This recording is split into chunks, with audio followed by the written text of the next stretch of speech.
দর্শক, অংশুমালী আয়োজিত লাইভ ক্ষণকালে আপনাদের স্বাগত। আজকে আমরা একজন বিশেষ মানুষের সাথে কথা বলবো এই লাইভে। আপনাদের সঙ্গে আছি আমি কাকুন রেজা। আজকে আমাদের অতিথি সেই বিশেষ মানুষ শাহাবুদ্দিন মিয়া, যিনি জার্মানির একটি রাজ্যসভার মেম্বার, রাজ্যসভার পার্লামেন্ট মেম্বার বলে যেভাবে, আমাদের অনেকটা জেলা পরিষদের মতো সেই জার্মানি, সেখানে তিনি মেম্বার, একজন বাংলাদেশ থেকে যাওয়া মানুষ। আমাদের আজকের চিন্তাটাই হলো একজন সাধারণ মানুষের অসাধারণ হয়ে ওঠা, একজন মানুষের ইচ্ছা শক্তি, একজন মানুষের যোগ্যতা এবং মেধা থাকলে কত দূর পর্যন্ত যেতে পারেন তার প্রমাণ হলেন শাহাবুদ্দিন মিয়া। আমরা চাই ওনার কথা শুনে তার কথায় যেন অন্যরা উৎসাহিত হন। জনাব শাহাবুদ্দিন মিয়া, আপনাকে স্বাগত আমাদের অংশমালীর লাইভে। থ্যাংক ইউ আপনাকে, থ্যাংক ইউ এই অংশমালীতে যোগ দেওয়ার সুযোগ দেওয়ার জন্য। দর্শকদের সবাইকে জানাচ্ছি আমার আন্তরিক শুভেচ্ছা জার্মান থেকে। তাহলে ভাই কথা শুরু করি আমরা। হ্যাঁ, ঠিক আছে। একজন মানুষ বাংলাদেশের একেবারে একটা প্রত্যন্ত জায়গা থেকে উঠে আসা একজন মানুষ, যিনি জীবনের তাগিদে অনেক কাজ করেছেন অনেক জায়গায়, এবং যিনি কৃষি কাজও করেছেন। আজকে এই যে শাহাবুদ্দিন মিয়া আজকে উঠে জার্মানির মতো একটা জায়গায় সেখানের একটা পার্লামেন্টের সদস্য হওয়া, এবং ফেডারেল পার্লামেন্টে যাবেন আপনি আগামীতে জানি, এবং আগামীতে মন্ত্রীও হচ্ছেন উনি। এই যে চলার পথ, এই পথটা আজকে কোনো প্রশ্ন নেই। আমরা আপনার কাছ থেকে শুনতে চাচ্ছি যে কিভাবে একজন মানুষ এই জায়গা থেকে উঠে আসলেন। জি জনাব শাহাবুদ্দিন মিয়া। আসলে জীবন শুরু হয়, জীবন শেষ হয়, এর মাঝে কিন্তু আমাদের অনেক সময় থাকে। আমাদের মেধা দিয়ে, আমাদের পরিশ্রম দিয়ে, আমাদের ইচ্ছার যে শক্তি আছে সেই শক্তি থাকে। সেই কারণে ভবিষ্যতে নিজেকে একটা পর্যায় থেকে আরেকটা পর্যায়ে পৌঁছার। আমি আসলে আমার জন্ম একটি ছোট্ট গ্রামে, গ্রামটির নাম বাজিতপুর, মাদারীপুর ডিস্ট্রিক্টে। আমার যখন জন্ম হয় তখন কিন্তু ওইখানে কোনো বাস গাড়ির কোনো রাস্তা ছিল না। দ্যাট মিনস মাদারীপুর যেতে হলে নৌকায় যেতে হতো, সারা রাত্র নৌকায় লাগতো। ওই গ্রামে আমার জন্ম হয়েছে। ওই গ্রামে এমন কোনো কাজ নেই গ্রামের যে কাজ আমি করিনি। আমি কৃষি কাজ করেছি। এই ধান খেতে ধান কাটা হয়েছে, ধান নিড়ানো হয়েছে, পাট কাটা হয়েছে, পাট লওয়া হয়েছে। আমাদের 2টা রাইস মিল ছিল, একটা ট্রাক্টর ছিল, সেগুলো আমি চালিয়েছি। এবং তার মাঝ থেকে আমি কিন্তু লেখাপড়া করেছি। 72-এ আমি ম্যাট্রিক পাস করেছি, যদিও শর্ট সিলেবাস ছিল, সেকেন্ড ব্যাচে, কিন্তু 3টা লেটার নিয়ে পাস করেছি ওই বাজিতপুর গ্রাম থেকে। তারপরে শুরু হয় আমার কলেজ লাইফ মাদারীপুরে। মাদারীপুর বাজিতপুর থেকে যেতে সকাল 8টায় বেরোতাম, আর সন্ধ্যা 6টা, 7টা, 8টায় বাড়িতে ফিরে আসতাম। সেইভাবে চলছে আমার ইন্টারমিডিয়েট সায়েন্স গ্রুপে। ইন্টারমিডিয়েট শেষ করার পরে হঠাৎ করে জানতে পারলাম যে AETI, এগ্রিকালচার এক্সটেনশন ট্রেনিং ইনস্টিটিউটে লোক ভর্তি করছে, স্টাইপেন্ড দেওয়া হবে। সেখানে পরীক্ষা দিলাম, হয়ে গেল। তারপরে চলে গেলাম সেই বাজিতপুর ছেড়ে, এই প্রথম আমার গ্রাম ছেড়ে চলে যাওয়া রাজশাহী বিভাগের, রাজশাহী জেলার তখনকার নাটোরে। এই নাটোরে আমি 1 বছর 3 মাস সময় কাটিয়েছি। আসলে ওখানে যেগুলো শিক্ষা দিত, আমি মনে করি সেই শিক্ষা আমার আছে, আমার এই শিক্ষার প্রয়োজন নেই। তার অর্থ হলো আমাকে আরো কিছু শিখতে হবে, আরো কিছু পেতে হবে। 1 বছর 3 মাস পরে সেটা ছেড়ে দিয়ে আমি চলে যাই ঢাকায়। ঢাকায় আমার কেউ ছিল না বলা চলে। সেই ঢাকা গিয়ে ইউনিভার্সিটি ভর্তি শেষ, তখন তিতুমীর কলেজে ভর্তি হলাম বিএসসিতে। অন্য একজনের বাসায় তার বাচ্চাদেরকে শিক্ষা দিতাম, সেই হিসাবে সেই বাসায় ছিলাম। সেই সময় বলা হতো লজিং, আমি জানি না আজকে কি বলা হয়। তারপরে ওখান থেকে আমি বিএসসি করেছি। বিএসসি করার পরে আমি যখন আমার ক্লাস ফ্রেন্ডের সাথে ঢাকা ইউনিভার্সিটি ভর্তি হলাম ম্যাথমেটিক্সে, ও আমাকে হঠাৎ করে বললো, চলো দোস্ত আমরা এই দেশ ছেড়ে চলে যাই। এই যে আমি বলবো, সেই ছোটবেলা থেকে ঢাকা পর্যন্ত যে ইচ্ছা যে আমাকে আরো কিছু পেতে হবে, আরো কিছু করতে হবে, ভবিষ্যতে মানুষ যাদের শহর জন্ম হয়েছে হয়তো বা অন্য কোনো ফ্যাসিলিটি রয়েছে, তারা যেই অবস্থায় পৌঁছতে পারছে, আমাকেও সেই অবস্থায় পৌঁছতে হবে। এই ওর কথা শুনে আমার এক ফুফাতো ভাই ছিল, তার তখন ট্রাভেল এজেন্সি ছিল মতিঝিলে। তার মাধ্যমে ফাইনালি আমি 79-এর 6 অক্টোবর বাংলাদেশ ছাড়ি, 10 অক্টোবর ওয়েস্ট জার্মানি। তখন জার্মানকে যে federal Republic Germany, that means German ভাষায় বলা হয় বুন্দেস রিপাবলিক ডয়েচল্যান্ড, তাও জানতাম না। কিন্তু দ্যাট মিনস একটা ওয়ার্ড জানতাম না এখানে আসার পরে। তারপরে এখানে এসে সবাই যে এভাবে এখানে স্থান নেওয়ার চেষ্টা করে, আমিও প্রথম তাই করেছি। এখানে একটি মাত্র ইউরোপের বাহিরের যারা আছে তাদের জন্য কোনো মাইগ্রেশন আইন নাই। দ্যাট মিনস তাদের জন্য এখানে এক আশ্রয় আবেদন ছাড়া আর কোনো উপায় নেই। আমাকেও তাই করতে হয়েছে। কিন্তু আমি থেমে থাকিনি। আমি যেই দিন জার্মানিতে পৌঁছেছি তারপরের দিন জার্মান ইংলিশ বই কিনেছি, কারণ বাংলা জার্মান কোনো বই ছিল না। এখনো আদৌ সঠিক আছে কিনা জানি না। আমি নিজেই সেই ভাষা প্রথমে শেখার চেষ্টা করেছি, এবং 6 মাস পরে আমার মনে হয় যে আমি মোটামুটি বলতে পারতাম, লিখতে পারতাম না, তখন বলতে পারতাম, ভুল হতো, কারেক্ট, কিন্তু আমি চেষ্টা করেছি, আমি বলার চেষ্টা করেছি। তারপরে ওখানে বাঙালিরা যা করে আর কি, যেভাবে চলে আমিও সেভাবেই চলছি। প্রথমে 2-2.5 বছর ফ্যাক্টরিতে কাজ করেছি, কিন্তু 1-1.5 বছর পর চিন্তা করলাম যে না, this is not my life, আমাকে আরো কিছু করতে হবে। আমি বিএসসি করে আসছি, আমাকে ইউনিভার্সিটি লেখাপড়া করতে হবে। এরপরে তখন আমি যেহেতু জার্মান লিখতে পারতাম না, ইংলিশে আমি প্রায় 10টা ইউনিভার্সিটির অ্যাড্রেস নিয়ে ওখানে চিঠি লিখেছি যে আমার কোনো সুযোগ আছে কিনা এখানে ইউনিভার্সিটি লেখাপড়া করার জন্য। তারপরে দেখি 10টা ইউনিভার্সিটি থেকেই চিঠি আসছে, হ্যাঁ আপনার সুযোগ আছে, আপনার যেহেতু বিএসসি আছে আপনি এখানে অ্যাডমিশন নিতে পারেন। তারপরে আমি ডটমন্ড ইউনিভার্সিটি অ্যাডমিশন নিলাম। অ্যাডমিশন নেওয়ার পরে আমাকে আবার অফিসিয়ালি ভাষা শিখতে হয়েছে, তার মানে 10 মাস ল্যাঙ্গুয়েজ কোর্স করতে হয়েছে। সেটা সাকসেসফুল হওয়ার পরে 83-84-এর উইন্টার সেমিস্টারে ইলেকট্রিক্যাল ইঞ্জিনিয়ারিং সেমিস্টার শুরু করি। সেইটাই শুধু একটা পর্যায়ে নয়, যেহেতু আমি আশ্রয় নিয়েছিলাম সেহেতু এখানে অথরিটি বলছে আপনার ইউনিভার্সিটি লেখাপড়ার কোনো সুযোগ নেই। আমি যখন সেকেন্ড সেমিস্টারের প্রথম দিন, এটা ছিল 9 এপ্রিল বা 10 এপ্রিল 84, প্রথম দিন ক্লাস করে আমি ভাই এখানে একটু আমি দর্শকদের উদ্দেশ্যে বলতে চাই একটু কথা। এই যে ছাত্রদের অধিকার, জার্মানির মতো জায়গায় যে একজন আশ্রয় প্রার্থীর পড়াশোনার অধিকার নেই, সেই অধিকারটা কিন্তু শাহাবুদ্দিন মিয়া আদায় করেছেন। সেই ক্ষেত্রেও কিন্তু শাহাবুদ্দিন মিয়া একজন পাথফাইন্ডার, পথ প্রদর্শক, এবং তিনি যে ধারাটা শুরু করেছেন সেই ধারাটা কিন্তু প্রতিষ্ঠিত হয়েছে জার্মানিতে। দর্শক, আমরা শুনছি সেই তার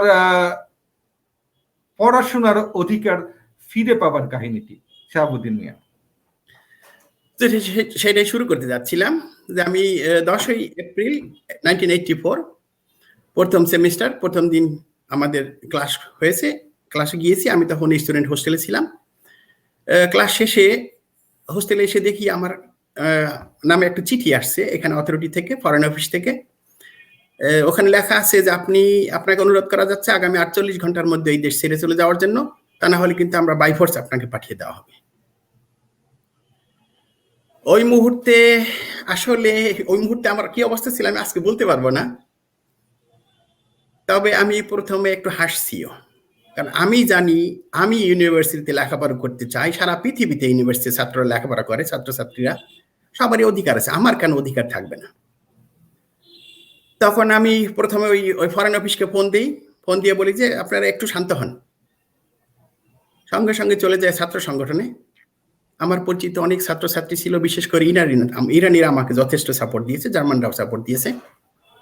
ছাত্র সংগঠনে যাওয়ার পরে আমি তাদের সাথে কথা বললাম যে আমি তো এই ব্যাপারটা নিয়ে স্বরাষ্ট্র মন্ত্রণালয় এবং প্রেসিডেন্টের কাছে চিঠি লিখেছি, আমি আগামী দিন স্বরাষ্ট্র মন্ত্রণালয়ে যেতে চাচ্ছি, কে কে যাবে আমার সাথে? যেই কথা সেই কাজ, এক্স্যাক্টলি প্রায় 40 জন ছাত্রছাত্রী প্লাস 3 জন প্রফেসর আমার সাথে রাজি হয়েছে সেখানে যাওয়ার জন্য। পরের দিন আমরা যখন ডুসেলডর্ফ যাওয়ার সময় ইরানি ছাত্ররা বলে তাদেরকে ওই মিনিস্ট্রি থেকে ইনফর্ম করার জন্য, যদি তা ও সেখান থেকে কোনো নেগেটিভ রেজাল্ট হয় তাহলে তারা হাঙ্গার স্ট্রাইক শুরু করবে। This is my lakh. তারপর আমরা মিনিস্ট্রিতে গিয়েছি, মিনিস্টার ছিল না, সেক্রেটারির সাথে কথা হয়েছে, উনি কথা দিয়েছেন ঠিক আছে আপনার কাগজপত্র সব রেখে যান, আমরা দেখি কি করা যায়। আমরা যখন ফিরে আসি তখন প্রেস ক্লাবে যাওয়া হয়, আমাকে অনেক কিছু ন্যাচারালি রিপোর্ট দিতে হয়, বলতে হয় আমার কি অবস্থা। তারপরে ওই দিনই ও পরের দিন ছিল আমাদের এখানে এসপিডি একটা পার্টি আছে, সোশ্যাল ডেমোক্রেটিক পার্টি, যেই পার্টি বর্তমানে সেন্ট্রাল গভর্নমেন্ট পাওয়ারে আছে কোয়ালিশনে। ওই পার্টির এই ইলেকশনের ক্যানভাস ছিল। আমাদের একটা হল আছে ডটমন্ডে, যেখানে প্রায় 1 লক্ষ লোক ধরে সেই হলের মধ্যে। ওই রাত্রে 10,000 লিফলেট আমরা রেডি করেছি। তারপরে দিন সকালে আমরা প্রায় 40 জন ছাত্রছাত্রী সেখানে গিয়েছি। আমাদের ইচ্ছা ছিল প্রাইম মিনিস্টারকে পেলে তাকে ধরা, কিন্তু বাইদি বাই আমরা পেয়ে যাই স্বরাষ্ট্রমন্ত্রীকে। তখন আমরা তাকে ঘেরাও করে ধরি বলা চলে, আমরা 40 জন। তারপরে আমি অনেক কিছু বলার পরে প্রায় আধা ঘন্টা তার সাথে আলাপ, বলে যে ঠিক আছে আপনি আপনার কাগজপত্র দিয়ে দেন, আমি দেখি কি করতে পারি।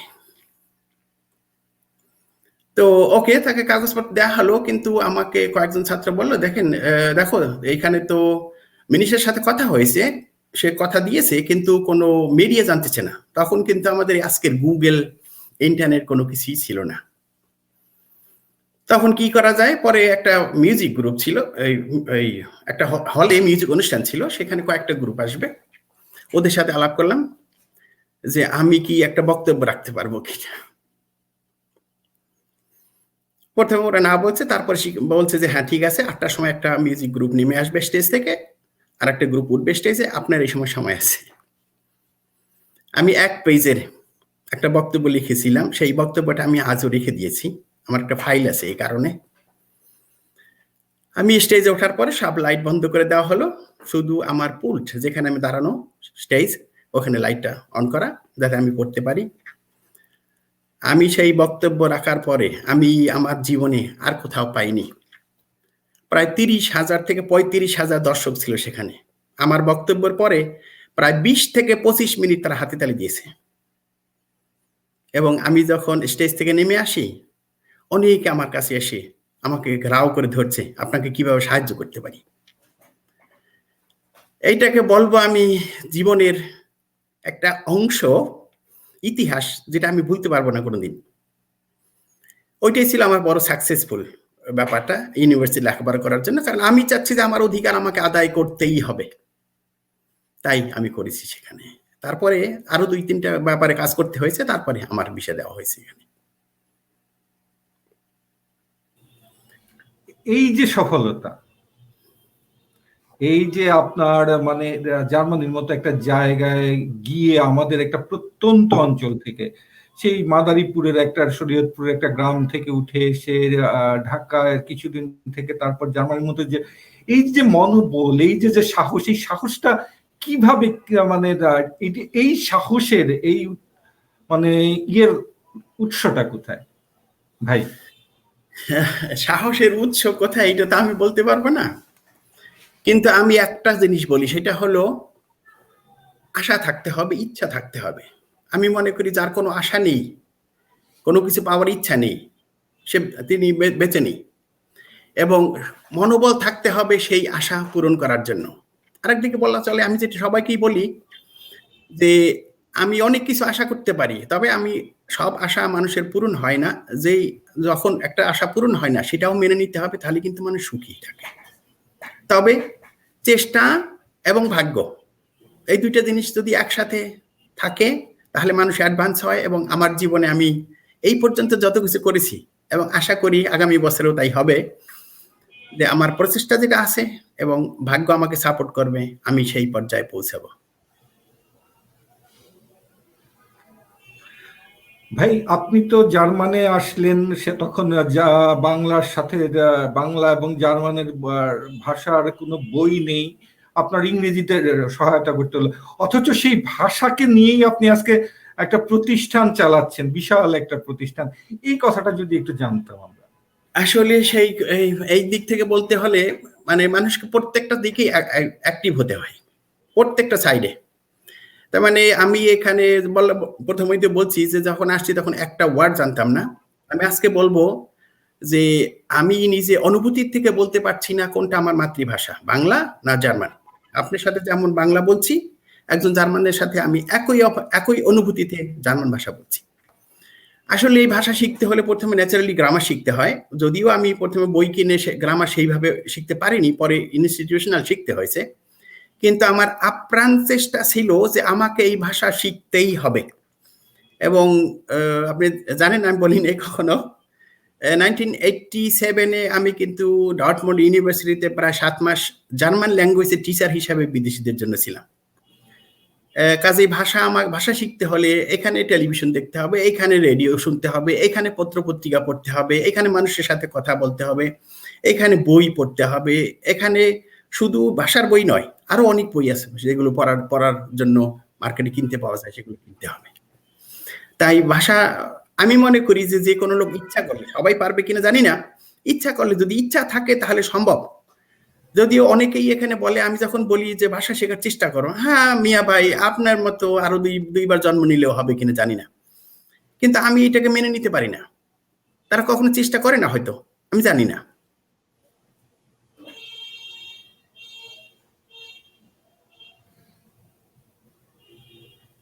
তো এই তো ভাষা শেখার তো শুরু হলো, তারপরে ইউনিভার্সিটির আমার ক্লাস শুরু হলো। ইউনিভার্সিটি শেষ করার আগেই 1986-এ তখন আমি ছাত্র হিসেবে আছি, ন্যাচারালি স্টুডেন্ট হোস্টেলে তখনও আছি। একটা আমার অফিসের মতো আজকে যে অফিস আমার 32 বছর যাবত আছে, ইন্টারপ্রেটার অ্যান্ড ট্রান্সলেটর অফিস, ওরকম একটা অফিস আমাকে ফোন দিল যে আপনার কথা শুনছি, আপনি কি ইন্টারপ্রেটার হিসেবে কাজ করতে পারবেন কিনা আমাদের অফিসের মাধ্যমে। এই শুরু হলো আমার ইন্টারপ্রেটার হিসেবে কাজ করা। ইন্টারপ্রেটার হিসেবে কাজ করা, এরপরে যেহেতু ইন্টারপ্রেটার হিসেবে কাজ করি, আস্তে আস্তে আমি পরিচিত হয়ে গেছি। আমাকে এখন আমাদের অঙ্গরাজ্য নর্থ অ্যান্ড ওয়েস্টফালেন কয়েক হাজার ইন্টারপ্রেটার অফিস আছে, এমন কেউ নাই যে আমাকে চিনে না বা আমার নাম শুনেনি কখনো। আমি সেই 86 থেকে ইন্টারপ্রেটার হিসেবে কাজ করছি। 92 আমি আমার প্রথম অফিস খুলেছি, আমার নিজস্ব অফিস খুলেছি। এরপর থেকে আমি এই ইন্টারপ্রেটার কাজ নিয়েই ব্যস্ত, কারণ আমার অফিসের মাধ্যমে প্রায় 400 লোক ফ্রিল্যান্সার কাজ করেন ইন্টারপ্রেটার এবং ট্রান্সলেটর হিসাবে। ট্রান্সলেটর সারা পৃথিবীর ভাষার জন্য, আর ইন্টারপ্রেটার আমাদের এই সাধারণত এই অঙ্গরাজ্যে অথবা জার্মানির অন্য কোথাও থেকে এইভাবে কাজ করে। তো 1994-এ আমি অর্ডার পেলাম একটা ইউএন থেকে অর্ডার পেলাম প্রায় 7 মাসের জন্য। তারপরে 94 এক্স্যাক্টলি আমি ওই টেলিফোনটা পাওয়ার পরে হাসছি যে 84-এ আমাকে বলা হয়েছিল যে আপনি 48 ঘন্টার মধ্যে এই দেশ ছাড়েন। 94-এ ফেডারেল পার্লামেন্ট আমাকে ফোন দিয়েছে যে মিস্টার মিয়া, আমাদের 2 জন সেক্রেটারি আসতেছে বাংলাদেশ থেকে, ইন্টার পার্লামেন্টারি ট্রেনিং, আপনি কি ইন্টারপ্রেটার হিসেবে থাকতে পারবেন কিনা। তখন আমি হাসছি।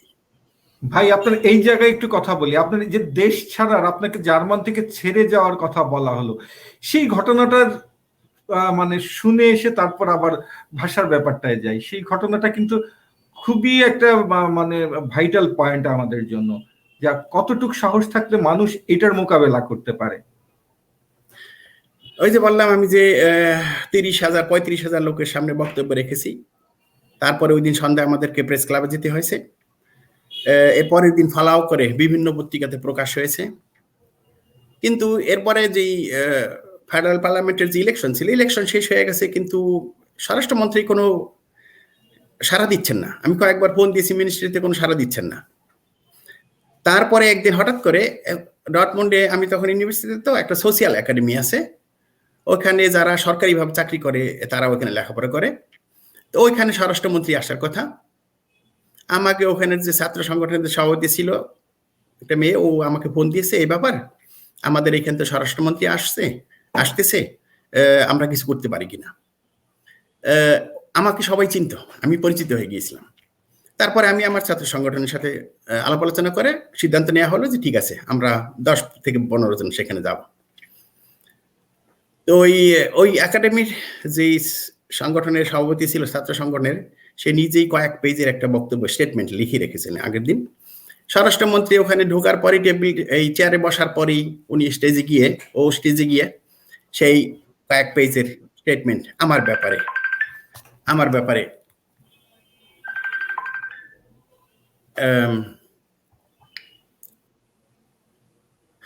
কথা বলছে। স্বরাষ্ট্রমন্ত্রী তখন একজাক্টলি অবাক হয়ে গেছে যে আমি যেখানে যাই সেখানেই উনি আছেন। ওইটা জিনিসটাই কাজে লাগছে, কারণ আমি এখন সরাসরি বলছিলাম যে আপনি এখানে স্বরাষ্ট্রমন্ত্রী, দ্যাট মিনস পুলিশ আপনার আন্ডারে, কিন্তু আপনি একটা কথা চিন্তা করেন, আমরা কিন্তু ছাত্র, আপনাকে যদি এই রুমের মধ্যে আমরা আটকাই রাখি আপনি কিছু করতে পারবেন না, কিন্তু এই কথা বলছিলাম আমি।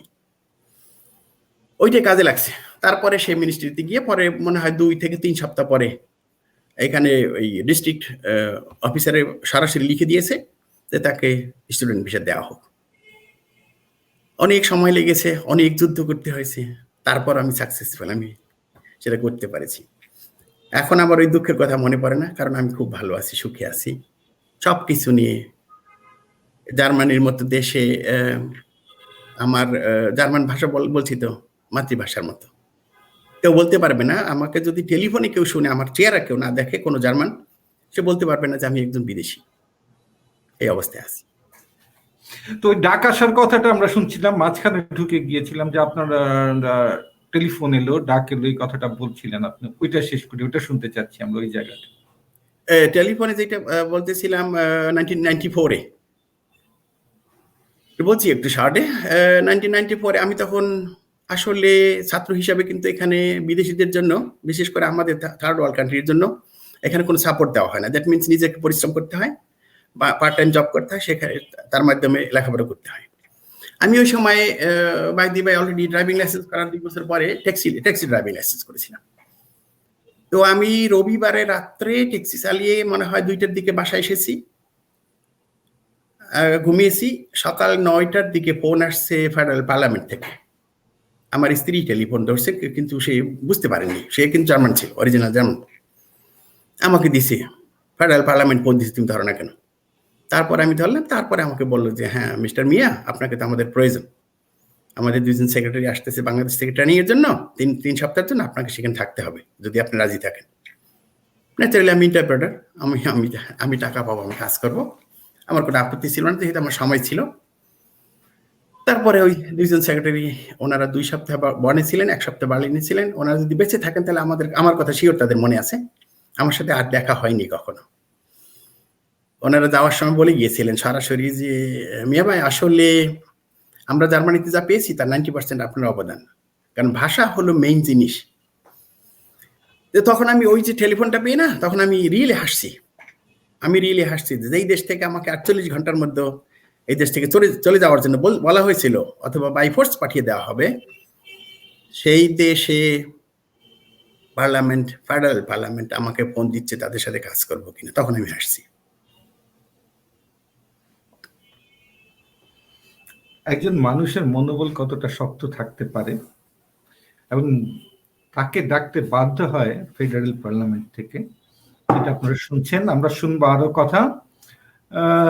যিনি শাহাবুদ্দিন মিয়া, যিনি মিয়া ভাই নামে সবার কাছে সমধিক পরিচিত, জার্মানিতে যারা আছেন শ্রদ্ধা এবং সম্মানের মানুষ একজন, তিনি, তার কাছে শুনবো।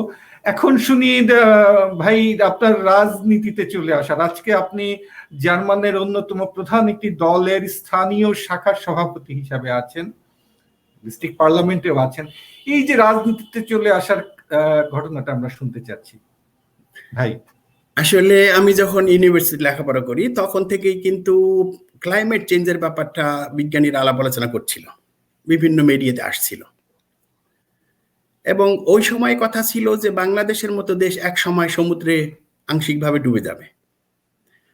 এটা একটা কারণ ছিল, যে কারণে আমি একদিকে যেহেতু পরিচিত ছিলাম ইউনিভার্সিটিতে, সেই হেতু ওইখানে গ্রিন পার্টির যে ছাত্র সংগঠন ছিল, আমি এখন গ্রিন পার্টির সভাপতি আমার এই শহরের নাম ভ্যারল, ডব্লিউ কে জার্মানির ভি উচ্চারণ করা হয়, WERL।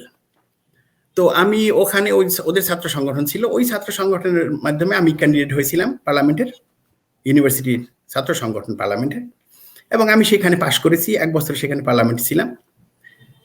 তখন থেকেই একজাক্টলি আমি গ্রিনের প্রতি আগ্রহী, এরপরে প্রায় 3 বছর আমি ওখানে বিদেশিদের ছাত্র সংগঠন ছিল, সেখানে সভাপতি ছিলাম, এবং বিদেশিদের যে সেন্ট্রাল কমিটি ছিল একটা, সেখানে আমি সভাপতি ছিলাম। সেখানে আমি প্রায় 3 বছর কাজ করেছি। এরপরে 2008-এ এর মধ্যে আমি বিয়ে করেছি, আমার 3টা মেয়ে এবং একটা ছেলে আছে, এদেরকে মানুষ করতে সময়ের দরকার হয় ন্যাচারালি। 2008-এ যখন এখানে ইলেকশন হতে যাচ্ছিল, লোকাল ইলেকশন, তখন আমি সব পার্টির সাথে প্রথমে যেখানে ক্যাম্পাস করা হয় ওখানে গিয়ে আলাপ আলোচনা করেছি। আমি তখন থেকেই ওই দিন থেকেই গ্রিনে বলা চলে ঢুকেছি, কারণ ওই দিন সন্ধ্যার সময় মিটিং ছিল, সেই মিটিংয়ে আমি আমাকে উপস্থাপন করছি। অবশ্য আমাকে অনেকেই চিনতো তাদের, কারণ আমার 4টা ছেলে মেয়ে গিমনাজিয়ামে যেত এখানে, এবং সেই গিমনাজিয়ামে যে এক্সিকিউটিভ কমিটি আছে যেখানে মাত্র 6 জন বাবা মা, যদিও ছাত্রছাত্রী যে হিসাব আছে সেই হিসাবে প্রায় 2500 বাবা মা, এদের মধ্যে মাত্র 6 জন, সেই 6 জনের মধ্যে একজন আমি 10 বছর ইলেক্টেড ছিলাম সেখানে, এই হিসাবে আমি পরিচিত ছিলাম। এই কারণে ন্যাচারালি আমাকে গ্রিন, যেহেতু আমি গ্রিন মনোপ্রাণ থেকে গ্রিন করি বলা চলে, কারণ আমার দেশকে রক্ষা করতে হবে, পৃথিবীর জলবায়ুকে রক্ষা করতে হবে, এটা আমাদের প্রত্যেকের দায়িত্ব, এবং আমি মনে করি এটা আমার বড় দায়িত্ব। এই কারণে আমি ওখানে গিয়েছি। 3 দিন বা 4 দিন পরে আমার বাসাতে অলরেডি ফাইল নিয়ে একজন চলে আসছেন, কি ব্যাপার, আপনাকে এখানে যে এক্সিকিউটিভ কমিটি আছে স্কুলের, সেইখানে মেম্বার হিসেবে থাকতে হবে। তা আমি বললাম, আমি তো এখনো নতুন, আমি জানি না কিছু। বলছে কোনো ব্যাপার না, আপনি তত কিছু করেছেন, সবই পারবেন। এই শুরু হলো গ্রিন পার্টির এই লোকাল এরিয়ার কাজ। ওখানে স্কুল কমিটিতে ঢুকলাম। এরপরে 1 বছর পরেই আমাকে তারা বাৎসরিক যে মিটিং হয় সেই মিটিংয়ে এই শহরে সভাপতি করেছে। প্রায় 8-9 বছর হলো আমি গ্রিন পার্টির সভাপতি এই শহরে, এবং গত 4 বছর আমি এখানের এই শহরের পার্লামেন্টের মেম্বার ছিলাম, আজ মিউনিসিপ্যাল কর্পোরেশনের মেম্বার। এবং এই বছরের থেকে, গত বছরের সেপ্টেম্বর ইলেকশন হয়েছে এক্স্যাক্টলি, সেপ্টেম্বর থেকে আমি এখানে জেলা পরিষদের মেম্বার, 62 জন জেলা পরিষদের মেম্বার, আমিও একজন ইলেক্টেড। কাজে এখন ওই জেলা পরিষদ হিসেবে কাজ করছি। আপনি জানেন কি না, আমি 2017-তে একবার এক্স্যাক্টলি ফেডারেল পার্লামেন্টের জন্য ইলেকশন করেছিলাম। সেখানে বেশ কিছু প্রচার হয়েছে। ওই সময় আমার দুর্ভাগ্য ছিল যে যেই দিন আমাদের এই অঙ্গরাজ্যের লিস্ট তৈরি করা হয়েছে প্রতিনিধিদের মাধ্যমে, আমিও প্রতিনিধি ছিলাম এক্স্যাক্টলি, কিন্তু আমি ওই দিন যেতে পারিনি, কারণ আমার স্ত্রী মারা যাওয়াতে ওই দিন তাকে মাটি দিতে হয়েছে। এটা আমার দুর্ভাগ্য ছিল, যে কারণে ওইবার হয় নাই। এবং আমি আশা করি আগামী বছরে আমি ফেডারেল পার্লামেন্টের এমপি হতে পারবো। 26শে সেপ্টেম্বর 2021-এ ইলেকশন হতে যাচ্ছে। আমরা যতটুকু জানি, আপনার যতটুকু মানে অবস্থান সেখানে, আমরা বুঝতে পারছি যে আগামীতে আপনি ফেডারেল পার্লামেন্টে যাচ্ছেন, এবং আশা করছি যে ফেডারেল পার্লামেন্টে যাওয়ার পরে আপনি একটা মন্ত্রী, হয়তো কেন্দ্রীয় মন্ত্রী হিসেবে আমরা দেখতে পাবো। সেই আশাটা আমাদের খুব অসম্ভবের আশা নয়। এই ব্যাপারটা আপনি কি বলবেন? আমাদের আশাটা কি খুব অসম্ভবের? আশা তো আমিও করি, আমি তো আগেই প্রথমেই বলছি, কিন্তু সব আশা কিন্তু পূরণ হয় না, সেটা মেনে নিতে হয়। তবে একটু কথা আছে, আমি একদিক থেকে যেহেতু একবারই ইলেকশন করেছি এবং আমি আমাদের অঙ্গরাজ্য পরিচিত, অনেকেই আমাকে চিনে, প্রতিনিধি যারা আছে বিভিন্ন শহরে, যারা এই পার্টির সাথে জড়িত আছে, বিভিন্ন পার্লামেন্টে আছে, লোকাল পার্লামেন্টে আছে, আমাকে অনেকেই চিনে। গত মাসের 29 তারিখে আমাদের এখানে 14টা জেলার একটা মিটিং হয়েছে, প্রতিনিধিদের ভার্চুয়াল মিটিং হয়েছে ন্যাচারালি। ওই মিটিংয়ে 14টা জেলার থেকে 17 জন ক্যান্ডিডেট ছিল, তাদের মধ্যে 8 জনকে নমিনেশন দেওয়া হয়েছে, আমি তাদের মধ্যে একজন আছি। এবং আগামী ফেব্রুয়ারির লাস্টে আমাদের এই অঙ্গরাজ্যের যে মিটিং হবে প্রতিনিধিদের, ওই মিটিংয়ে যদি আমি 15 থেকে 20 জনের মধ্যে থাকতে পারি, কারণ আমাদের আশা যে আমরা 18 থেকে 19% ভোট পাবো, তাহলে আমি অটোমেটিক্যালি আগামী বছরে ফেডারেল পার্লামেন্টের এমপি। এবং আমি আশা করি, যেহেতু জার্মানিতে আমাদের পার্টির একটা জিনিস ঘটেছে লাস্ট মিটিংয়ে, আমি ছিলাম উপস্থিত সেখানে ফেডারেল পার্লামেন্টের মিটিংয়ে, ফেডারেল পার্টির মিটিংয়ে, দ্যাট মিনস প্রতিনিধিরা উপস্থিত ছিল প্রায় 800-850।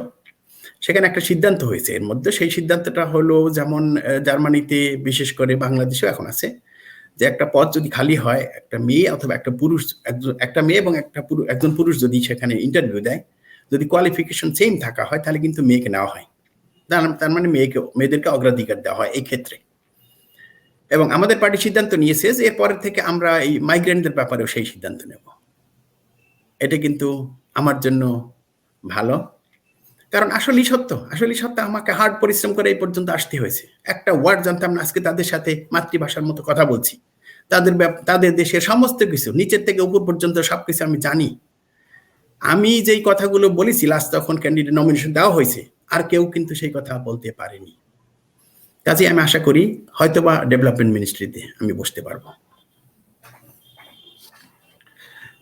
আমরা মানে অপেক্ষায় আছি এবং আমার আপনাকে স্বাগত জানানোর অপেক্ষায় আছি আমরা। আপনি এটা হোক, হয়ে উঠুক, এটা আমাদের জন্য মানে এটা বিশাল ব্যাপার হয়ে দাঁড়াবে আমাদের বাংলাদেশিদের জন্য।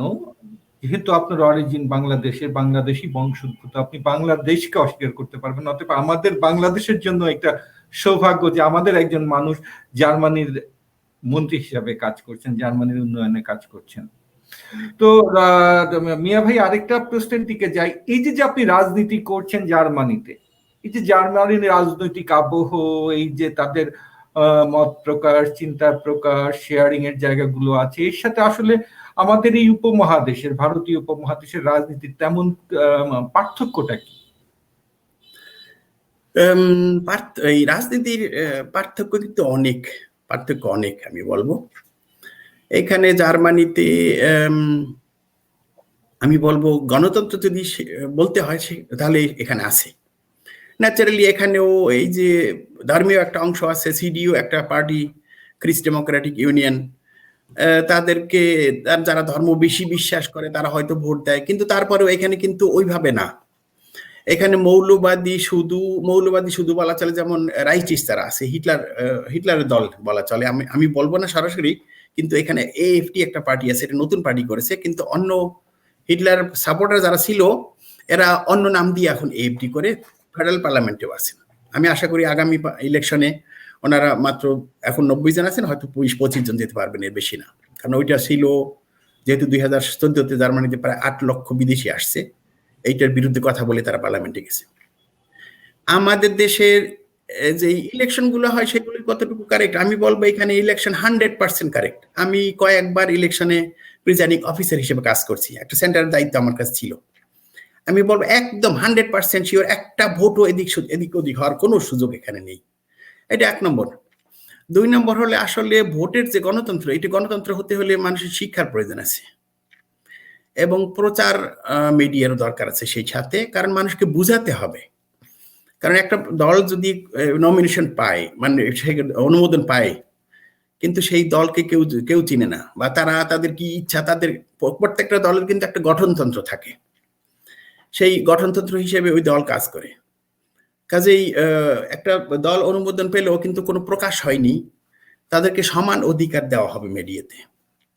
এটা একটা গুরুত্বপূর্ণ জিনিস। আর এখানে একটা জিনিসই বিশ্বাস করেন, সেটা হলো যে আমি গ্রিন পার্টি থেকে ক্যান্ডিডেট ছিলাম, এখন যে ওই সময় এই ক্রিস ডেমোক্রেটিক ইউনিয়ন থেকে ক্যান্ডিডেট ছিল, ওনার সাথে ওই দিন আমার দেখা হয়েছে। উনি বলছে, মিস্টার মিয়া, আমি আশা করি আপনি নেক্সট টাইমে পার্লামেন্টে আসবেন। এই যে একজন অপোজিশন পার্টি থাকা সত্ত্বেও, অপোজিশন পার্টির লোক হওয়া সত্ত্বেও আমাদের যে বন্ধুত্ব ভাবাপন্ন অবস্থা, এটি কিন্তু এখানে যথেষ্ট। সামান্য কিছু আছে হয়তো রাইটিস্ট, তাদের কথা আলাদা, কিন্তু অন্যান্য সব পার্টি কিন্তু গণতান্ত্রিক ওয়েতে এখানে চলে।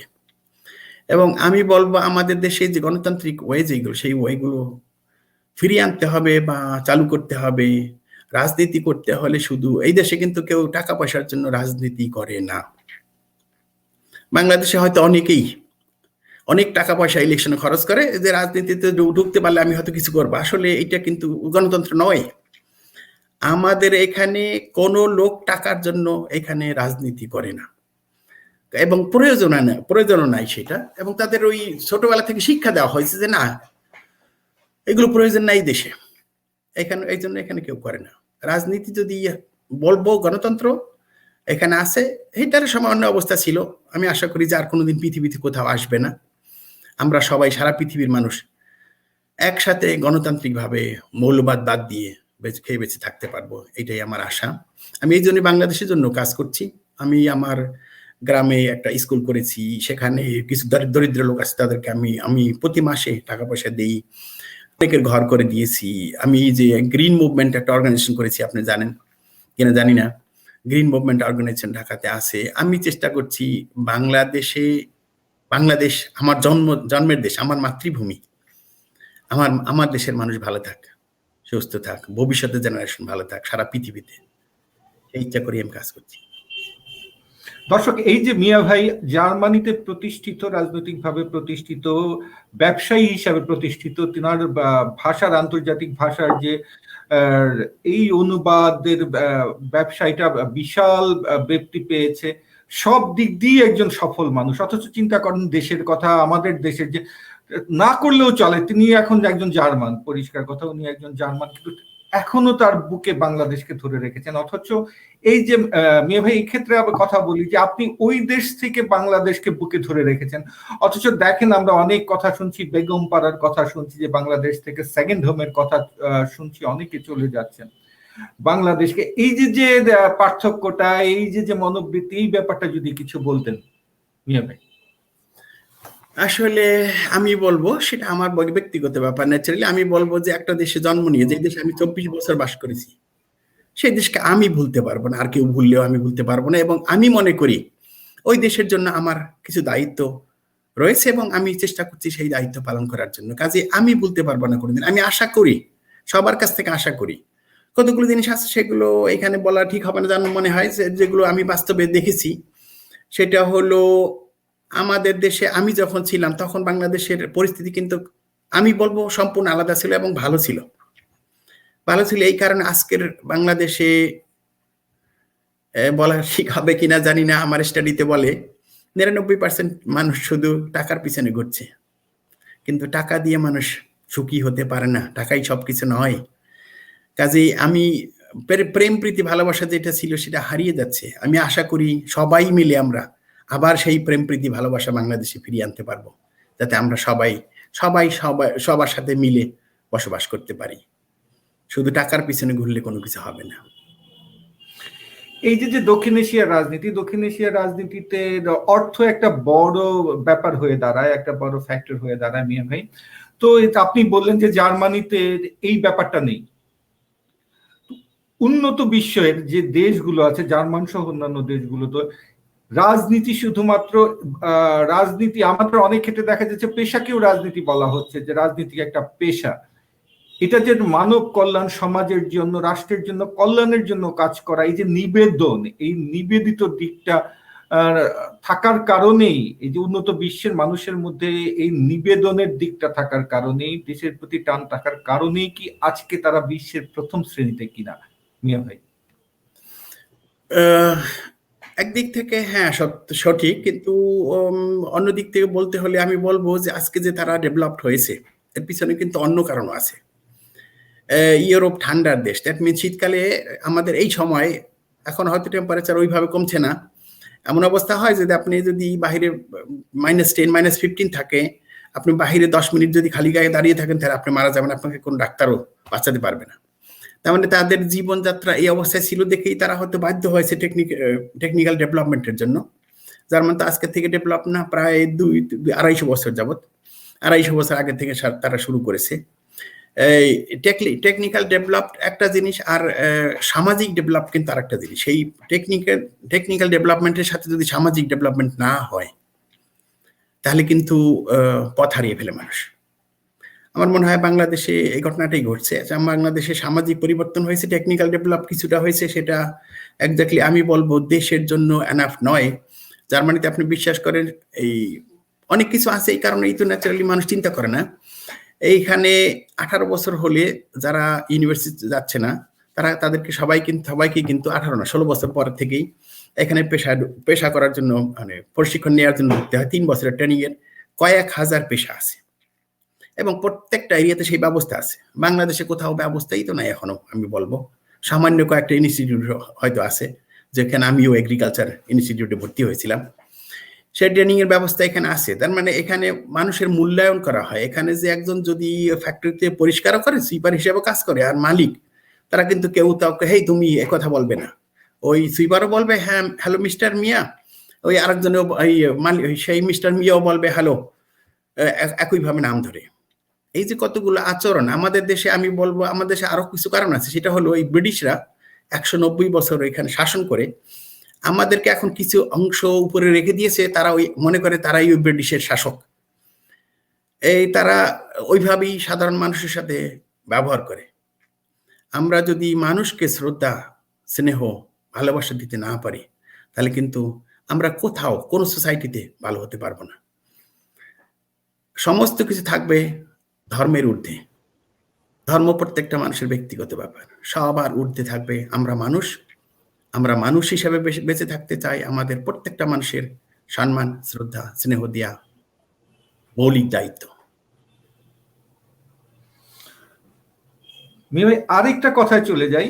সেটা হলো আপনি বাংলাদেশে ছাত্র অবস্থায় ছিলেন, বাংলাদেশ থেকে জার্মানি গিয়েছেন, সেখানেও আপনি পড়াশোনা করেছেন। এই যে আমাদের শিক্ষা ব্যবস্থা, এই শিক্ষা ব্যবস্থার, বাংলাদেশের শিক্ষা ব্যবস্থা এবং ইউরোপের শিক্ষা ব্যবস্থার মধ্যে কতটুকু পার্থক্য আছে এবং আমাদের আসলে কতটুকু করলে আজকে আমাদের ভার্সিটিগুলিতে র্যাঙ্কিং এ আমাদের অবস্থা খুব বেশি ভালো যে আমরা বলতে পারবো না, কিন্তু আমরা ভালো করতে চাই। করার জন্য এই যে তুলনামূলকভাবে কি করা যায়, এটা যদি একটু বলতেন মিয়া ভাই। আমাদের দেশে যেহেতু এখন আস্তে আস্তে টেকনিক্যাল ডেভেলপমেন্ট হচ্ছে, কারণ আমি বলবো আমি যখন বাংলাদেশে ছিলাম তখন বাংলাদেশের ইন্ডাস্ট্রি আমি হাতে গুনতে পারতাম। এখন কিন্তু সেটা নাই। বিশেষ করে গার্মেন্টস ফ্যাক্টরি হয়েছে হাজার হাজার। যেহেতু টেকনিক্যাল ডেভেলপ, এই গার্মেন্ট ফ্যাক্টরির কারণে সেখানে হয়তো বিল্ডিং হয়েছে, আরো সেই বিল্ডিং প্রোডাকশনের জন্য লোকের দরকার আছে, অনেক কিছু দরকার। দ্যাট মিনস আমাদেরকে প্রশিক্ষণ কেন্দ্র করতে হবে। 2 থেকে 3 বছরের প্রশিক্ষণের ব্যবস্থা করতে হবে প্রত্যেকটা দিকে, প্রত্যেকটা ফিল্ডে। কারণ এখানে এক্স্যাক্টলি যারা প্রশিক্ষণ শিখেছে, আপনি বিশ্বাস করেন তাদেরকে কাজ দিলে তারা এক্স্যাক্ট 100% সেই কাজ অ্যাকুরেট করে দেবে। যেমন উদাহরণস্বরূপ বলছি, বাংলাদেশে এখনো যদি আপনি ওই ইলেকট্রিসিটি প্লাগ কানেকশন দিতে যান ঢকঢক করে। জার্মানিতে আমি কোথাও দেখিনি যে কানেকশন দিলে ঢকঢক করে। এর পিছনে কারণ আছে, কারণ টেকনিক্যাল ডেভেলপমেন্ট সাথে সাথে প্রশিক্ষণের ডেভেলপমেন্ট হতে হবে। সেই প্রশিক্ষণের ব্যবস্থা করতে হবে প্রত্যেকটা জেলাতে, প্রত্যেকটা উপজেলাতে, আমি বলবো প্রত্যেকটা ইউনিয়নে। এইটা যখন আমরা পারবো তখনই আমরা দেখবো যে আমরা কোনো কিছু নিউ প্রোডাকশন করতে পারছি। কাপড় সেলাই করা একটা প্রোডাকশন নয় আমি বলবো। যেমন ধরেন বাংলাদেশে এখনো কোনো কিছু, এখনো সাইকেলের টায়ার পর্যন্ত প্রয়োজন হলে চায়না থেকে আনতে হয়। এরকম অনেক কিছু আছে। বাংলাদেশে কোনো লেদ মেশিন প্রোডাকশন হয় না। বাংলাদেশে ইন্ডাস্ট্রির কোনো মেশিনারিজ প্রোডাকশন হয় না। আমরা কিন্তু জার্মান থেকে ইন্ডাস্ট্রির প্রোডাকশন গুলো বেশি সাপ্লাই দিই, কারণ এখানে জার্মানের ইন্ডাস্ট্রি প্রোডাক্টের গুডস গুলো অনেক বেশি ভ্যালু দেওয়া হয়, কারণ অনেক দিন সেটা টিকে। যেমন আপনি নাম শুনেছেন কিনা হাইডেলবার্গ প্রিন্টিং মেশিন, সেই মেশিন নাকি 100 বছর পর্যন্ত চলে, কিছু হয় না। কাজে এই ধরনের ইন্ডাস্ট্রিও দরকার আছে আমার দেশে। একই সাথে ধরেন এই যে বাংলাদেশে যেমন এখন সোলার এনার্জি যেটা আছে, উইন্ডমিলটা এখনো বসানোই হয়নি। উইন্ডমিলটা আমাদের জন্য বাংলাদেশের জরুরি প্রয়োজন। সেই ক্ষেত্রেও আমাদের প্রশিক্ষণের দরকার আছে। প্রশিক্ষণ ছাড়া কে বসাবে সেই উইন্ডমিল বলেন? প্রশিক্ষণের ব্যবস্থা করতে হবে। প্রশিক্ষণের ব্যবস্থা না করা পর্যন্ত আমরা আগাতে পারবো না। শুধু বিল্ডিং বানালেই কিন্তু অগ্রগতি হয় না। অগ্রগতির একটা অংশ, কিন্তু মূল অগ্রগতি নয়। অর্থাৎ অগ্রগতি বলতে আমরা বুঝতে পারি যে চিন্তার উন্নয়ন, টেকনোলজির উন্নয়ন, এটাই হলো মূল উন্নয়নের জায়গা।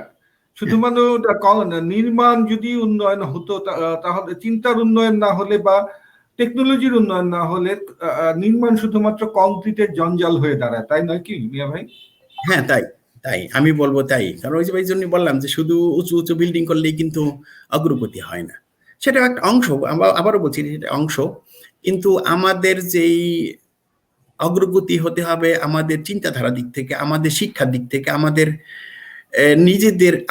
আমি একটা উদাহরণ দিচ্ছি এই কারণে, আমার অনেকদিন পরে মনে পড়লো জিনিসটা। আমি যখন গ্রামে, আমাদের একটা পাওয়ার টিলার ছিল, ট্রাক্টরকে পাওয়ার টিলার বলা হতো, ছোট ট্রাক্টর, পিছনে হাঁটতে হতো। আমি ওই ট্রাক্টর চালিয়েছি। হঠাৎ করে হয়েছে কি, চৈত্র মাসে ধান বোনা হয়, তার আগে ওই পাওয়ার টিলার একটা প্লেট ছিল কাঠের, জাপান থেকে আনা। সেই প্লেটটা ভেঙে, কাঠের কিন্তু। আমি যদি আজকে চিন্তা করি, ওই কারণে আমাকে প্রায় 2 না 3 সপ্তাহ ওই পিছনে একটা চঙ্গ লাগিয়ে দিয়েছিল, আমাকে দাঁড়িয়ে থাকতে হতো, আমাকে মেশিন চালাতে হতো। কারণ অ্যাডাল্ট কেউ দাঁড়ালে তখন আমার বয়স ছিল 15 বছর, 16 বছর হবে। অ্যাডাল্ট কেউ দাঁড়ালে ওই মেশিন টানতে পারতো না। দ্যাট মিন সকাল 8টা থেকে রাত্রি 10টা পর্যন্ত আমাকে মাঠে কাজ করতে হয়েছে। এই যে তক্তাটা ভেঙে গেছে, একটা তক্তা, একটা প্লেট ভেঙে গেছে, সেই প্লেটটা দুই পাশে চারটা পাত দিয়ে স্ক্রু দিলে কিন্তু সেটাকে রিপেয়ার করা সম্ভব। এই জিনিসটা মাথায় আসেনি। এখন বুঝেন আমরা কত পিছনে ছিলাম। সেই তক্তা আমাকে ঢাকা থেকে আনতে হবে, যে এই তক্তা এই জাপান থেকে আসছে। কেন? কাজেই আমাদের চিন্তাকে বাড়াতে হবে, আমাদের অদূর ভবিষ্যৎকে চিন্তা করতে হবে। টেকনোলজি ছাড়া আজকে পৃথিবী সব দেশই শূন্য বলা চলে, কারণ এখন টেকনোলজিক্যাল যেহেতু ডেভেলপড হয়েছে, মানুষ এর মিডিয়ার মাধ্যমে আশ পাচ্ছে। কাজে আমাদের সমস্ত কিছুর প্রয়োজন আছে, সারা পৃথিবীতেই প্রয়োজন আছে, কিন্তু আমাদের দেশে আরো বেশি প্রয়োজন আছে। মিয়া ভাই আরেকটা প্রশ্ন করি। মিয়া ভাই, আপনার বোধহয় কোনো ডিভাইসটা অন হয়ে গিয়েছে, আমার সাউন্ড ইকো হচ্ছে। হ্যাঁ, ঠিক হয়ে গেছে আবার, ঠিক। হ্যাঁ হ্যাঁ ভাই, ঠিক হয়ে গেছে ইকো। আপনি ডর্টমুন্ড থেকে ইলেকট্রিক ইঞ্জিনিয়ারিং এ মাস্টার্স করেছেন। হ্যাঁ, তাই তো? কিন্তু আপনি ব্যবসায়ী হয়েছেন ভাষা নিয়ে। এইটা কেন? আপনার পড়াশোনা ইলেকট্রিক ইঞ্জিনিয়ারিং এ, অথচ আপনি ব্যবসা করে ব্যবসায়ী হিসেবে প্রতিষ্ঠিত হলেন ভাষা অনুবাদক হিসাবে, এই ফার্ম করে। এটা কেন? এটার কয়েকটা কারণ থাকতে পারে, আছে হয়তো। সেটা হলো, 1 নম্বর হলো, আমি যেহেতু লেখাপড়ার সময় ছাত্র থাকাকালীন ইন্টারপ্রেটার হিসেবে কাজ শুরু করেছি, এইটা একটা। এবং ওই সময় আমার যখন লেখাপড়া শেষ হয়, ইলেকট্রিক্যাল ইঞ্জিনিয়ারিং মাস্টার্স করি, তখন কিন্তু জার্মানিতে ওই মুহূর্তের জন্য ইলেকট্রিক্যাল ইঞ্জিনিয়ারদের জব পাওয়া একটু সময়ের প্রয়োজন ছিল, এবং সেই জন্যই আমি তারপরে চেষ্টাও করিনি, কারণ আমি 92তে অলরেডি আমার অফিস চালু করে দিয়েছি, এই জন্য চেষ্টা করিনি। আর একটা জিনিস স্বীকার করতে হবে, সেটা হলো, আমি যদি ইউনিভার্সিটিতে লেখাপড়া না করতাম, তাহলে আমার দ্বারা কোনোদিনই সম্ভব হতো না একটা ইন্টারপ্রেটার অফিস সারা পৃথিবীর ভাষার জন্য চালানোর জন্য। এটি কিন্তু একটা অংশ। এখানে জার্মানিতেও বলে, যারা ইউনিভার্সিটি লেখাপড়া ব্রেক করে তারাও কিন্তু আনসাকসেসফুল না, তারা কিন্তু অনেক কিছু করতে পারে। যারা ইউনিভার্সিটি পর্যন্ত পৌঁছেনি, তারা কিন্তু ওই জিনিসটা করতে পারছে না, তাদের ওই জ্ঞানের অভাব বা ওই চিন্তার অভাব রয়েছে। এই কারণে আসলে আমি ইলেকট্রিক্যাল ইঞ্জিনিয়ার হলেও, তাছাড়া আপনি চিন্তা করেন না, অনেক মেশিনারিজ যখন সাপ্লাই দেওয়া হয় অন্য দেশে, তখন ওই ভাষায় ট্রান্সলেট করে দিতে হয়।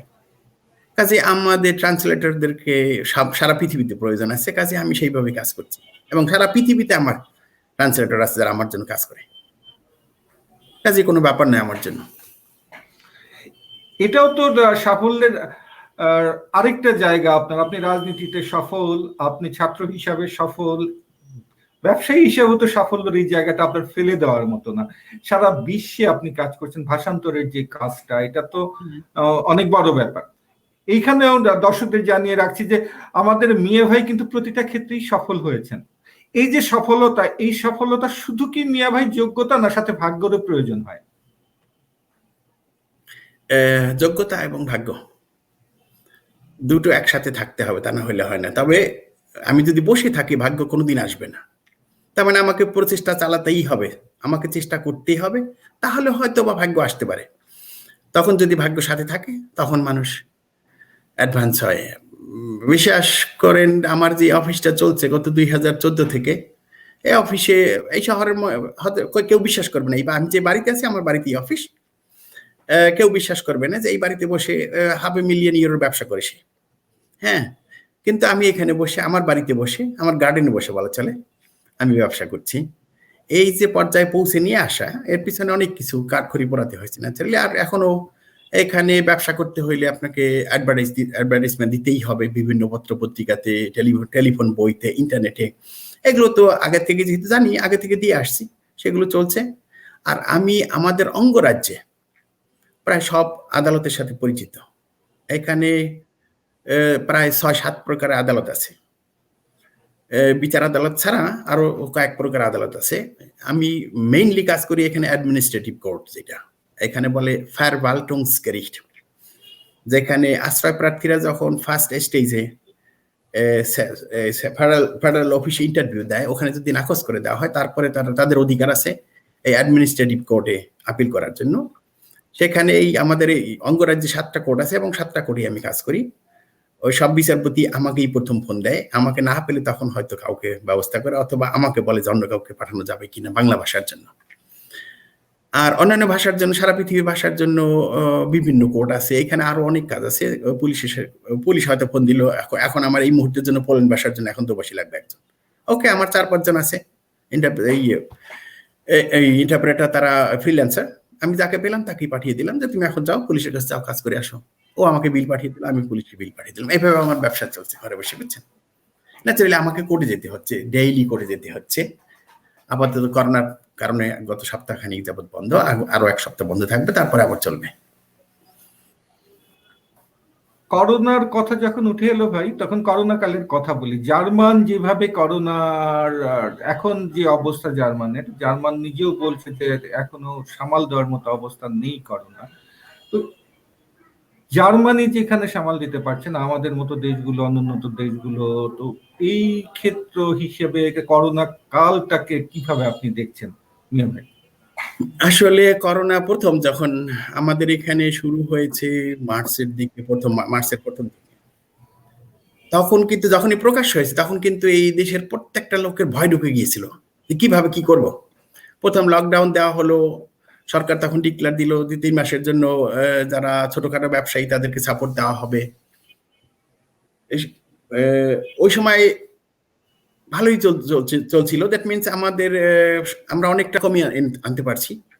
কিন্তু এখানে রাজনীতি এই পার্টিগুলো ভুল করেছে, মানে যারা গভর্নমেন্টে আছে তারা ভুল করেছে। সেন্ট্রাল গভর্নমেন্ট, আঞ্জেলা মেরকেল, আমরা বলি আঙ্গেলা মেরকেল, সে অঙ্গরাজ্য যে আছে 16টাই অঙ্গরাজ্যের যে প্রাইম মিনিস্টার আছে তাদের সাথে প্রতি 2 সপ্তাহ বা 3 সপ্তাহ পরে বসে, তারপর তারা সিদ্ধান্ত নেয়। পার্লামেন্টের সিদ্ধান্ত হচ্ছে না, কিন্তু এখন যেহেতু করোনার কারণে পার্লামেন্ট বসছে না, তারা অনেক ভুল সিদ্ধান্ত নিয়েছে মাঝখানে। সেই ভুল সিদ্ধান্তের কারণে আমরা আজকে এই পর্যায়ে পৌঁছে গেছি। ভুল সিদ্ধান্ত হলো যেমন স্কুলগুলো খোলা রেখেছিল। আমি তখন প্রস্তাব দিয়েছিলাম, এখান থেকে আমি ফেসবুকেও দিয়েছিলাম যে এখানে এক্স্যাক্টলি মেইন 3টা সাবজেক্টে কি বলে ক্লাস করানো হোক লাইভ, সরাসরি স্কুলে এসে। তখন হবে কি, বাকিগুলোর সময় থাকবে, বাকি ক্লাসগুলো যেহেতু করানো হবে না, টিচারদের সময় থাকবে, কাজে ক্লাসগুলো ভাগ করা হবে যাতে করোনার সমস্যা না হয়। সেটা তারা করেনি, ক্লাস চলতেছিল।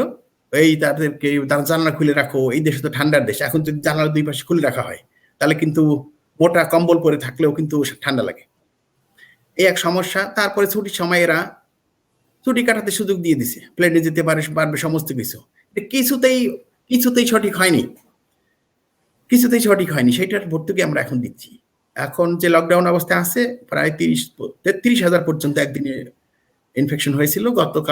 আজকের খবর হলো এই 15,000, 15,500-এর মতো। তার মানে আমাদের এখানে কমে আসবে।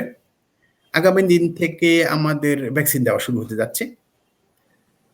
প্রথমে দেওয়া হবে, এখানে কয়েকটা ভাগ করা হয়েছে, 6-7টা ভাগ করা হয়েছে। কাদেরকে প্রথম দেওয়া হবে, তারপরে কাদেরকে দেওয়া হবে, যাতে এখানে কোনো ঝামেলা না হয়। আমাদের এই অঙ্গরাজ্যে 53টা সেন্টার করা হয়েছে।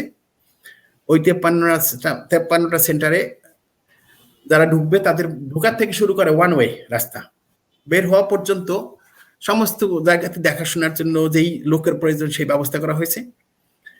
করোনা, আমার মনে হয় করোনা কমাতে হলে এক্স্যাক্টলি ডাক্তার মানে বিজ্ঞানীরা বলে যে 2/3, তার মানে প্রায় 70% লোককে ভ্যাকসিন দিতে হবে, এবং 2টা করে ভ্যাকসিন দিতে হয়, একটা কাজ হয় না। একটা দেওয়ার 2 থেকে 3 সপ্তাহ পর আরেকটা ভ্যাকসিন দিতে হয়, এটা ইনজেকশন এক্স্যাক্টলি।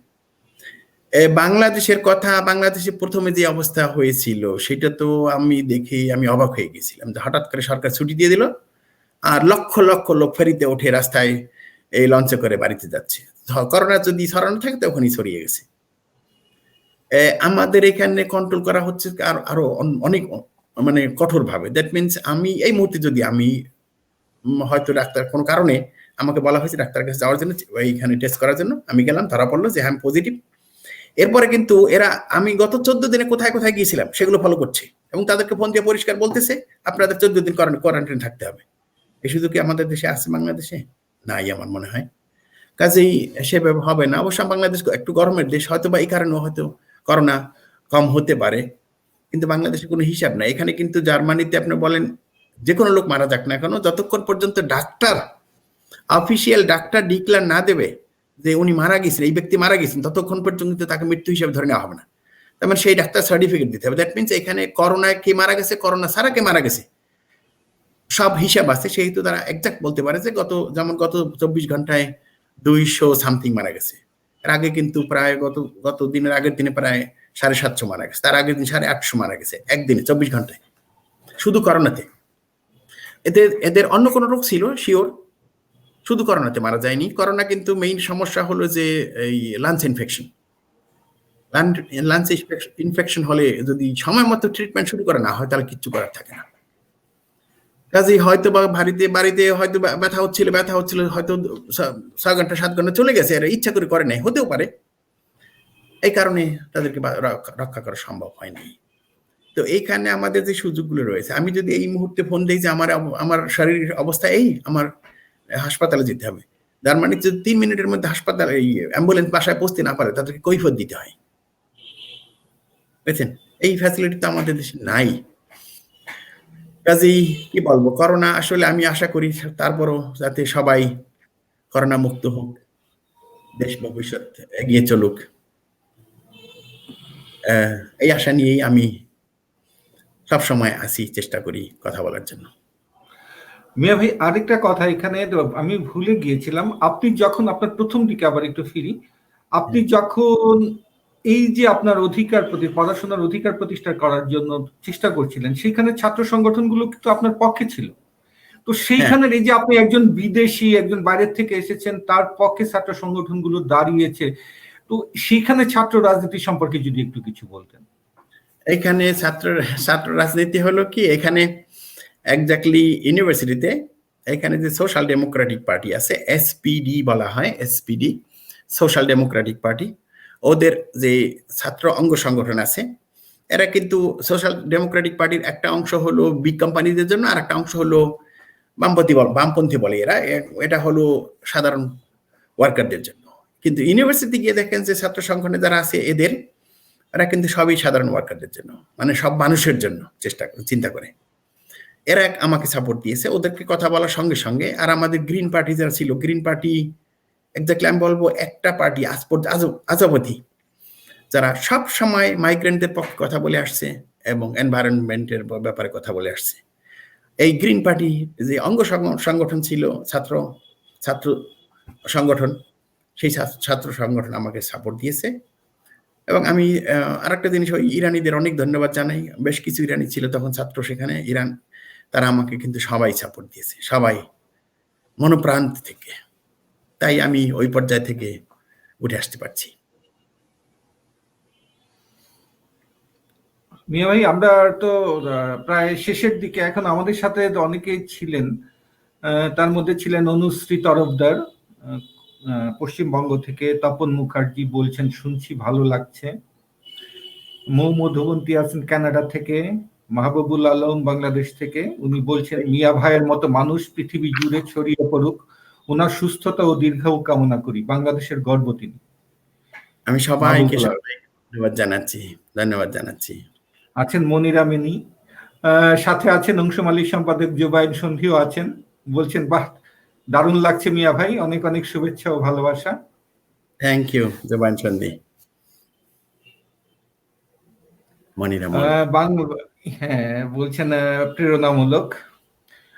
বাংলাদেশ থেকে আরেকজন কবি যোগ দিয়েছেন সাথে, কবি লেখক শাম্মী তুলতুল, শুভেচ্ছা রইল, শুনছি গুণী মানুষের কথা। Thank you. আসলে গুণী মানুষ কি, আমি বলবো আমি একজন সাধারণ মানুষ, আপনাদের সবার মতো। হ্যাঁ, আমি চেষ্টা করি সব সময়ের জন্য সিম্পল থাকার জন্য। ন্যাচারালি কোনো পর্যায়ে গেলে তখন সেইভাবে স্ট্যাটাস বজায় রেখে চলতে হয়, তবে ওই স্ট্যাটাসই সবকিছু নয়, মানুষের মন হলো সবচেয়ে বড়। আমি সেভাবে চেষ্টা করি সবসময় চলার জন্য। আছেন আলিফ আশরাফ, শুভেচ্ছা ও শুভকামনা জানাচ্ছেন আপনাকে।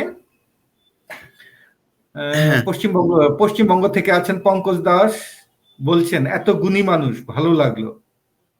পঙ্কজ দাস, থ্যাংক ইউ আপনাকে। আসলে গুণী মানুষ, আমি চেষ্টা করেছি। আমি আমার জীবনের গল্প কিছু একটা অংশ বললাম আর কি আজকে। আমাকে অনেক আগেই বলা হয়েছিল, জার্মানরা অনেকে আমাকে বলেছে আপনি একটা বই লেখেন, কিন্তু আমার সময় হয়নি বই লেখার জন্য। কাজে আমি আজকে যে বলতে পেরেছি আপনারা সবাই শুনেছেন, এই জন্য আমি নিজেও খুশি এবং ধন্যবাদ জানাচ্ছি সবাইকে। সাথে আছেন বাংলাদেশ থেকে একজন বাংলাদেশ সরকারের উপসচিব মইনুল হাসান, উনিও শুভেচ্ছা জানাচ্ছেন। Thank you Hasan. এইখানে যে কথাটার বই লেখার যে কথাটা আসলো ভাই, বইটা কিন্তু প্রয়োজন। এইটার ছাপার অক্ষরে থাকাটা, এই আপনার জীবনীটা কিন্তু থাকা প্রয়োজন। এটা বই অনেকে বলেছেন, আমরা কি বই পাচ্ছি? আবার বা আপনার কি ইচ্ছা আছে যে বই লিখবেন এই ব্যাপারে, আপনার আত্মজীবনী হোক যাই হোক, আপনার অভিজ্ঞতার কথাগুলো মানুষ জানবে, মানুষের জন্য এটা প্রয়োজন। এই ব্যাপারে আপনার কি চিন্তা ভাই? হ্যাঁ, আসলে আমার ইচ্ছা আছে, কিন্তু আমি নিজে পারছি না, কারণ আমি তো সাহিত্যিক না, আমি সাহিত্য নিয়ে লেখাপড়া করিনি, আমি ইলেকট্রিক্যাল ইঞ্জিনিয়ার। হ্যাঁ, চেষ্টা করি ন্যাচারালি, মানে সাহিত্যিক ভাষায় যদি কোনো ব্যক্তি সাধারণ কথা বলতে পারে, আমি তার কথা শুনতে আমার ভালো লাগে। জার্মানিতে কিন্তু তাই। আমাদের যে একসময় প্রেসিডেন্ট ছিল রিচার্ড ফন ভাইজাকার, ওনার ভাষাগুলো শুনলে আমার কাছে খুব ভালো লাগতো। আমি সবসময় উনি স্টেজে বক্তব্য রাখলে আমি শুনতাম। এই জন্য আমাকে একজন সাপোর্টার দরকার হবে, যারা ভালো বই লিখে বা জীবনী লিখে লেখার অভ্যস্ত আছে, তারা হয়তো যদি আগ্রহী হন, তাহলে আমার মনে হয় আমি সেই সুযোগটা যদি পাই, তাহলে আমি বই একটা লেখাবো। কারণ আমি বলবো, আপনি যতটুকু শুনলেন, আমি নিজেও মনে করি, নিজে মনে করি। এই কারণে আমি সবসময় মনে করতাম আমি আমার সবার মতোই সমান। কিন্তু একটা জিনিস দেখতে গিয়ে আমি নিজে অবাক হয়ে গেছি। আমি কত প্রায় 18-20 বছর আগের কথা। আমি তখন বিজয় সফটওয়্যার নিয়ে আসছি, কারণ আগে যে সফটওয়্যার বাংলা লিখতে ছিল সেই সফটওয়্যার কাজে লাগেনি। ওই বিজয় সফটওয়্যার নিয়ে এসে আমার যে সফটওয়্যার বাংলা লিখতাম, সেটা কিবোর্ড কিন্তু জার্মান কিবোর্ড, অন্যভাবে লিখতে হতো। আমি ওই সফটওয়্যার ইনস্টল করার পরে দেখি তাদের ওখানে প্রোগ্রাম আছে এই মানে লেখা শেখার জন্য। আমি ওই দিন 45 মিনিট, তারপরের দিন 45 মিনিট ট্রাই করার পরে আমি 10 ফিঙ্গারে বাংলা লেখা শিখেছি। তখন থেকে আমি নিজে অবাক হয়ে গেছি, এটা কি করে সম্ভব। এই জন্য বলবো কিছু একটা আছে। আমি তারপরও সেই বিশ্বাস করি না, তবে কিছু একটা আছে। তা না হলে মানুষ আমি জানি না কেউ বাংলা সফটওয়্যার কিনে এই 2 দিন 45 মিনিট করে, তার মানে 1.5 ঘন্টার মধ্যে 10 ফিঙ্গার লিখতে পারছেন কিনা আজও, বা পারবেন কিনা।